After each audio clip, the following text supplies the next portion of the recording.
नजरको तीर सानो अहिले युट्युबमा एकदमै राम्रो भ्युज गइरहेको छ। यो चाहिँ राम्रो टोलीको गीत हो। यो यसमा लगभग 90% कलाकारहरू म्याग्दीका छन् भने 10% कलाकारहरू चाहिँ बाहिरका छन्। यस्तो राम्रो मेलोडी वाइज गीत छ कि यो टिज चाहिँ यो गीतले नै खान्छ जस्तो लागिरहेछ मलाई। अब हेरौँ अब कस्तो हुन्छ भोलिका दिनहरूमा। तर अहिलेसम्मको रेकर्डमा चाहिँ एकदम राम्रो भ्युज गइरहेछ। नेपाली दर्शकहरूले नेपाली जन मनहरूले चाहिँ सुन्न लायक गीत चाहिँ बनेको जस्तो छ। यो मेरो विचारमा चाहिँ एकदम राम्रो टिकटकहरू बनिरहेछ, राम्रो भ्युजहरू गइरहेछ। कमेन्ट युट्युबमा कमेन्टहरू पनि एकदम राम्रो आइरहेछ।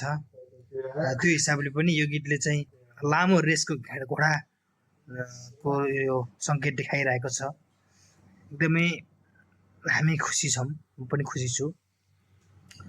हाम्रो सुनिल बानिया दाईको निर्देशनमा हाम्रो ध्रुवजीसी, हाम्रो करण कडेल, देवेन्द्र घिमिरे, निशा केसी, सन्टा बर्देवा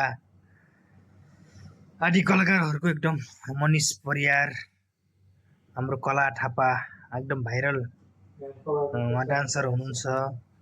एकदम राम्रो एकदम ध्रुवजीसी हैन, ध्रुवजीसी एकदम गीत सङ्गीतलाई यस्तो मरिहत्ते गर्ने उहाँले चाहिँ रिटायर लाएपछि चाहिँ पुरै जिन्दगी नै चाहिँ उहाँले गीत सङ्गीतमा लागिरहनु भएको छ। अब यो कदम एकदम सही छ, एकदम राम्रो छ। राम्रो सृजनाहरू, राम्रो गीत सङ्गीतहरू बजारमा ल्याइरहनु भएको छ। उहाँलाई एकदम धन्यवाद छ, सल्युट छ। अञ्जली युट्युब च्यानलबाट यो गीत आइरहेको छ। यो गीत आएको यो युट्युब च्यानल पनि नयाँ हो, नयाँ भए पनि एकदम नयाँ जस्तो छैन। यो च्यानल एकदम राम्रो गइरहेछ रेसियो। त्यही हिसाबले पनि